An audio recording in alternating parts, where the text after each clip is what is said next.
ହାତନ ହାତନ darling ଗୋଟେ ମାସର salary ଆଣି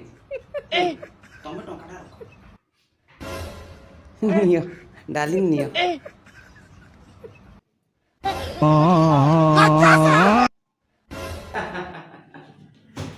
ତମେ ମାନେ ସ୍ତ୍ରୀ କି ଡରୁଛ ମୁଁ ବହୁତ ଷ୍ଟ୍ରିକ୍ଟ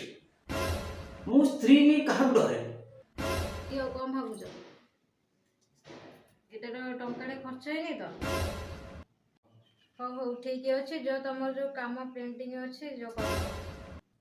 ତମେ ଗଣି ଶିଖିଛ ହଁ ମୁଁ ଗଣି ଶିଖିଛି ମୁଁ ଗଣିଲେ ଦି ତିନିଟା ନୋଟ ନୁଚେଇ ଦେବି ଆଉ ପ୍ରେସର କୁକରରେ 3ଟା ସିଟି ବାଜିଲେ ତମେ କାଢ଼ିଦବ ମୁଁ ଯାଉଛି ସପିଂ